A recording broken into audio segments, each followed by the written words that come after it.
اس کی تیاری ہو رہی ہے۔ اور پھر ان کی تربیت ہے، تربیت کا اپنا ایک نہج ہے، اس کی کئی ڈائمنشنز ہیں۔ ایک طرف اللہ کے ساتھ تعلق کو مضبوط کرنا، اس کے لیے اصل ذریعہ تلاوت قرآن، کثرت سے تلاوت کرو۔ الذین آتیناہم الکتاب یتلونہ حق تلاوتہ، مکی دور ہے، تھوڑا سا قرآن ابھی نازل ہو رہا ہے، جستہ جستہ نازل ہو رہا ہے۔ اور سورہ مزمل میں فرمایا جاتا ہے کہ آدھی شب، دو تہائی شب، ایک تہائی شب رات کو قرآن پڑھتے رہا کرو۔ وَرَتِّلِ الْقُرْآنَ تَرْتِيلًا، اور قرآن ہی گواہی دیتا ہے کہ نبی اکرم صلی اللہ علیہ وسلم کے ساتھ آپ کے جانثار بھی بڑی تعداد میں، انہوں نے بھی اس حکم کا اپنے آپ کو پابند سمجھا اور اس کو معمول بنایا۔ یہ قرآن ہے جو اصل میں تربیت کا ذریعہ بھی ہے اور تزکیے کا ذریعہ بھی ہے۔ ان ناشیۃ اللیل ہی اشد وطن، رات کے وقت جاگ کر اس قرآن کا پڑھنا یہ نفس کو کچلنے اور اس کے بے لگام گھوڑے کو قابو کرنے میں بہت مفید ہے، مؤثر ہے۔ یہ تربیت کا عمل ہو رہا ہے، تزکیہ ہو رہا ہے۔ اور اس تلاوت قرآن کے نتیجے میں ایک اور چیز جو بہت اہم ہے، ایمان کی گہرائی اور پختگی، اور وہ کیفیت کہ والذین آمنوا اشد حبا للہ، جو سچے اہل ایمان ہیں وہ سب سے شدید محبت اللہ سے رکھتے ہیں۔ یہ کب پیدا ہوتی ہے؟ جتنا آپ قرآن کو پڑھیں گے اور سمجھ کر پڑھیں گے اور اس میں غور و فکر کریں گے، اللہ کی عظمت کا احساس گہرے سے گہرا ہوگا، وہی پھر شدید ترین محبت کا مرکز بن جائے گا۔ اسی طریقے سے اللہ کے ساتھ وفاداری کا جذبہ، غیرت و حمیت دینی، یہ کہاں سے ملے گی؟ تلاوت قرآن کے ذریعے سے۔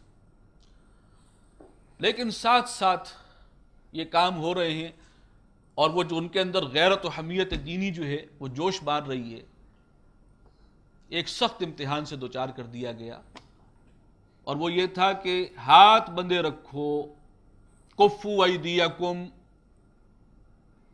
بہت دل کرتا ہوگا تمہارا کہ 360 بت رکھے ہیں بیت اللہ میں اور جا کے ایک ایک کو چکنا چور کرو، نہیں، ہاتھ روکو۔ ابو جہل نے ظلم کی اور زیادتی کی انتہا کر دی ہے۔ کتنے مسلمانوں کے دل میں آتا ہوگا کہ یہ جان تو اللہ کے لیے ہے، لیکن اس خبیث کو تو زندہ نہیں چھوڑا جائے، ذرا اجازت تو ہو، اشارہ تو ہو، نہیں، ہاتھ بندے رکھو۔ یہاں تک کہ حضرت خباب بن الارت رضی اللہ تعالی عنہ کو عملاً انہوں نے یہ کیا کہ واقعتاً آگ کی ایک تہ بچھائی ہے، انگارے جو ہیں سلگتے ہوئے، اور ننگی پیٹھ لٹا کر اوپر بھاری پتھر رکھ دیا۔ اپنی طرف سے تو کباب بنانے میں کوئی کسر نہیں چھوڑی تھی،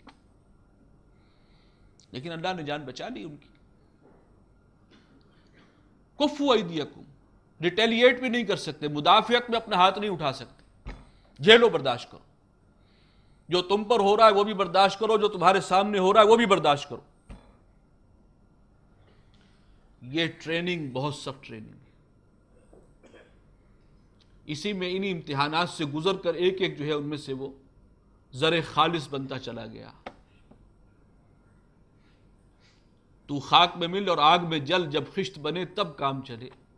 ان خام دلوں کے عنصر پر بنیاد نہ رکھ، تعمیر نہ کر۔ یہ عمل گزر رہا ہے، یہ تربیت ہو رہی ہے، یہ افراد تیار ہوئے ہیں جو نیوکلیس تھے اس جماعت کا، وہ اس انقلابی جماعت کا، اور ان میں سے ایک ایک ہزار پر بھاری تھا۔ تو یہ امتحان بہت سخت تھا، لیکن 13 برس مکی دور یہی رہا۔ یہاں پر نوٹ کیجئے گا، ان 13 برسوں میں جہاد تو یہ بھی ہو رہا ہے، اس کو بھی قرآن نے کہا ہے یہ جہاد ہے۔ سورہ فرقان میں فرمایا وَجَاهِدْهُمْ بِهِ جِهَادًا كَبِيرًا،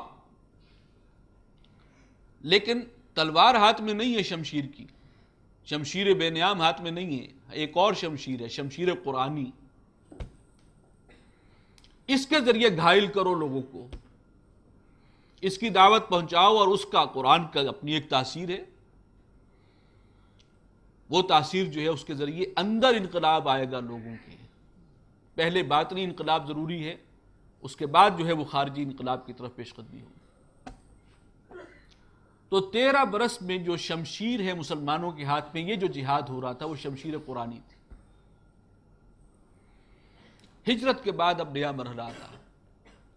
ہجرت کے نتیجے میں مسلمانوں کو ایک بیس، ایک مرکز، ایک ٹھکانہ فراہم ہوا۔ قرآن مجید نے اسے ایک پناہ گاہ کہا ہے۔ وَاذْكُرُوا إِذْ أَنْتُمْ قَلِيلٌ مُسْتَضْعَفُونَ فِي الْأَرْضِ تَخَافُونَ أَنْ يَتَخَطَّفَكُمُ النَّاسُ فَآوَاكُمْ۔ ذرا یاد کرو مکے میں کیا حال تھا، تو پھر اللہ نے تمہیں پناہ دے دی۔ وہ پناہ گاہ بہترین عطا ہوئی، اور وہاں پر اعوان و انصار بھی میسر آ گئے۔ مکی دور 13 سالہ جہاں نبی صلی اللہ علیہ وسلم خود دعوت دے رہے تھے، سیرت کی کتابوں سے معلوم ہوتا ہے کہ بمشکل 150-200 افراد ایمان لائے تھے۔ مدینہ میں 3 برس کام ہوا، اور وہاں اوس اور خزرج 2 مقامی قبائل جو تھے، لوکل قبائل، دونوں ایمان لے آئے۔ اب وہاں تو انتظار ہو رہا تھا، اب وہ کیا وجہ تھی اس تفصیل میں جانے کا موقع نہیں ہے، اللہ تعالیٰ کی حکمت ہے۔ اب یہاں سے یہ لوگ جو 150-200 گئے ہیں، ان میں سے 1,000 پر بھاری ہے، اور اصل نیوکلیس اس جماعت کا یہ ہے۔ وہاں سے ان کے اعوان و انصار، مددگار، وہ ایک بڑی تعداد میں فراہم ہو گئے۔ اب آپ اس پوزیشن میں آ گئے کہ اب کفر کی طاقت کو چیلنج کر سکتے۔ چنانچہ وہ حکم جو تھا کہ کفوا ایدیکم، اب وہ ساقط ہو گیا۔ اذن للذین یقاتلون بانہم ظلموا، اب اجازت دے دی جاتی ہے۔ غیرت و حمیت جو تمہارے اندر جوش مار رہی تھی، اب موقع ہے، اینٹ کا جواب پتھر سے دے سکتے ہو۔ اور نہ صرف اجازت ہوئی بلکہ کچھ عرصے بعد حکم آ گیا، کتب علیکم القتال، اب مرحلہ وہ ہے کہ جنگ کرنا ہے مسلمانوں، تم پر فرض کر دیا گیا۔ کہاں تو حکم یہ تھا کہ ہاتھ بھی نہیں اٹھا نہیں سکتے کچھ ہو جائے، اب کہاں یہ کہ جنگ کرنا فرض ہے۔ یہ ہے فرق۔ یہ اب گویا وہ مرحلہ جو ہے انقلابی مرحلہ ایک نئے فیز میں داخل ہوا۔ تصادم پہلے بھی ہو رہا تھا لیکن وہ پیسو تھا، وہ یک طرفہ تھا، وہ ظلم کر رہے تھے، زیادتی کر رہے تھے، اور تشدد کر رہے تھے، پرسیکیوٹ کر رہے تھے۔ اب یہاں فرمایا کہ اب تمہیں بدلہ لینا ہے، اب بیت اللہ کو مشرکوں کے تسلط سے آزاد کرانا ہے، رب کی دھرتی پر رب کا نظام قائم کرنا ہے، اس کے لیے جہاد فرض۔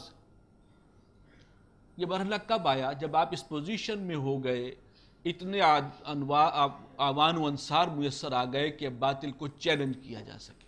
اور باطل کی قوت اس وقت اصل میں قریش مکہ تھے اصل۔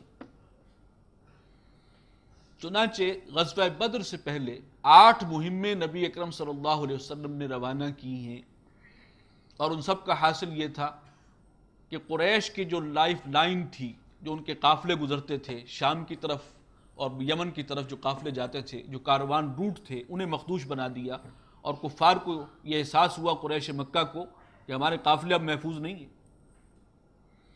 یہ ہے دکھتی رگ پر ہاتھ رکھنا اور سانپ کو بل میں سے باہر نکالنا۔ یہ بھی سمجھ لیجئے کہ آپ نے براہ راست حملہ کیوں نہیں کیا۔ مکہ سرزمین حرم، وہاں خود جنگ کرنا، جنگ چھیڑنا حرام۔ ہاں اگر کوئی تمہارے ساتھ جنگ کرے سرزمین حرم میں تو جواباً تم کر سکتے ہو، اب تمہارے پاس جواز ہے پورا۔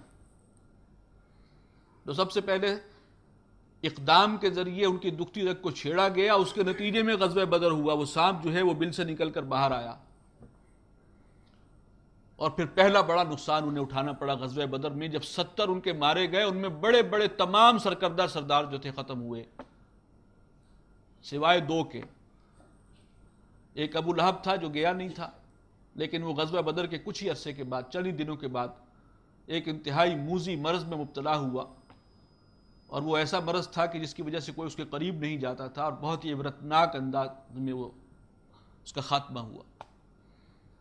دوسرے ابو سفیان تھے جو قافلہ لے کر گئے تھے، اور جس قافلے کے پیچھے نبی صلی اللہ علیہ وسلم نکلے تھے، اور بعد میں پھر وہ ایمان لے آئے۔ باقی تو سب ختم ہو گئے۔ اتنا بڑا جو ہے وہ انہیں چرکا لگا ہے۔